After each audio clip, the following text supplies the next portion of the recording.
गिबि खौराङावनो दङ BTC सेक्रेटारियेटखौ बुफायनायनि उनाव कक्राझार जिल्ला खुंथाया 144 दफाखौ जाबसिनदों। BTC सेक्रेटारियेटखौ बुफायनायनि उनाव कक्राझार खुंथाया दफा 163 जाबसिनदों।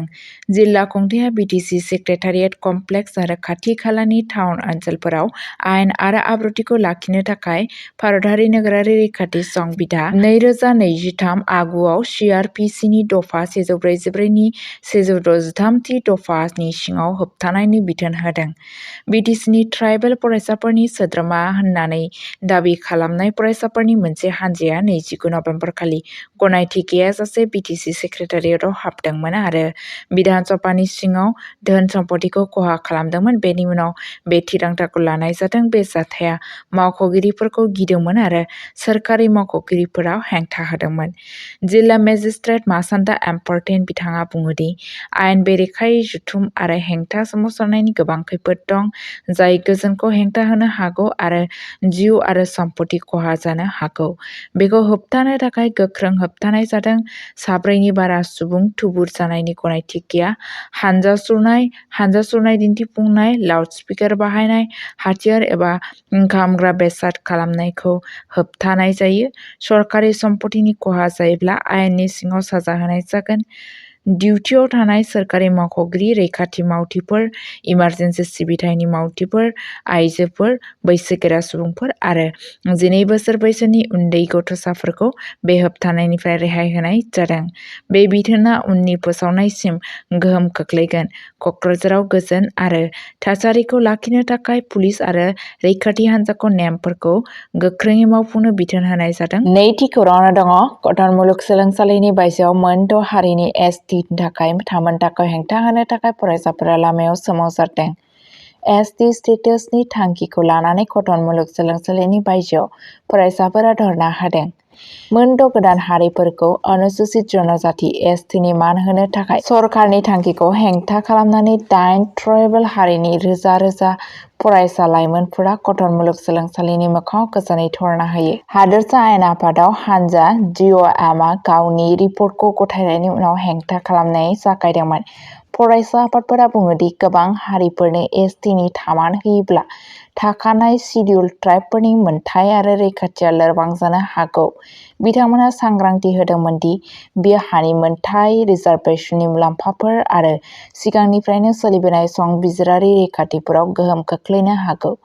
बे धर्ना हाबाफारियाव गोबां फरायसा हानजाफोरा बाहागो लादोंमोन, जेराव बड' फरायसा आफाद, मिसिं फरायसा आफाद, डिमासा फरायसा आफाद, ग्रेटार गुवाहाटी कार्बि फरायसा आफाद, राभा फरायसा समाज आरो टिवा थुनलाइयारि आरो हेरिटेज फरायसा आफाद दंमोन। सोमावसारगिरिफोरा बिबानगिरिफोरनो गांसे गोसोखांलाइ गथायनानै दाबि खालामो दि थाखानाय ST हारिनि थामोनथायखौ जायखिजाया थासारियावनो सोलायनो नाङा होनना दाबि खालामो। बिथांमोनहा बेखौबो बुंदोंमोन दि आसामहा आरो रेभिनिउ रेगुलेशन 1886 नि आयदा एक्टआव ट्राइबेल बेल्ट आरो ब्लकफोरखौ रैखाथि होयो, खालि दानि ST हानजाफोरनि थाखायल' बाहायजागोन। फरायसाफोरा बड'लेण्ड टेरिटरियेल काउन्सिल BTCखौ आथिखालनि सिडिउल्ड ट्राइबफोरनि मोनथायखौ सिफायनो हानाय जेबो अनापत्ति फोरमान बिलाइ NOC होनो नाङा होनना खावलायहरो। जाथायथिलियाव गोबां पुलिस हानजा तैनात खालामनाय जादोंमोन, नाथाय हेंथा सोमावसारनाया गोजोनै दं। फरायसाफोरा सरकारखौ सांग्रां जानानै खामानि मावनो खावलायो आरो इयुनाव थाखानाय ट्राइबेल माहारिफोरनि मोनथायखौ रैखाथि होनो खावलायो। थामथि खौराङावनो दङ मोन 6 हारिनि थाखाय STनि मानदान्दा होनायखौ लानानै बक'आव सोमावसारनाय सोमजिदों। GOM रिपर्टनि कपिफोरखौ सावनाय जायो आरो राजा लामाखौ होबथानाय जायो। आसामाव प्रस्ताब जानाय STनि थामोनथायखौ लानानै बक' नेशनेल हाइवे 12 खौ होबथानाय जादों। रबिबारखालि कामरुप जिल्ला राभा फरायसा आफादनि सोद्रोमाफोरा केन्दुगुरियाव लामाखौ होबथानायनि उनाव बर'नि माहारियारि राजा लामा 12 आव दुंहाव थासारि सोमजिहोदोंमोन। सोरखारा मोन 6 हारिफोरखौ सिडिउल्ड ट्राइब STनि फारिलाइयाव सोसननायनि थांखिनि हेंथायै बे धर्ना होनाय जादोंमोन।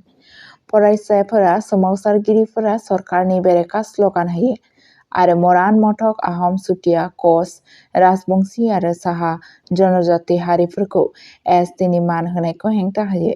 बिथांमोनहा बुङो दि बे आगाना थाखानाय ट्राइबेल माहारिफोरनि मोनथायखौ खैफोदाव खोख्लैनो हागौ।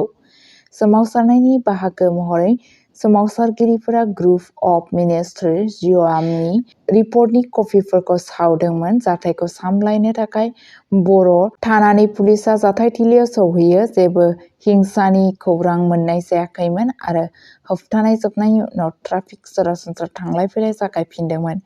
राभा फरायसा आफादनि दैदेनगिरिफोरा हुमखि होदों दि जुदि सोरखारा बे थांखिखौ आवगायलांब्ला सोमावसारनाया सोलिबाय थागोन।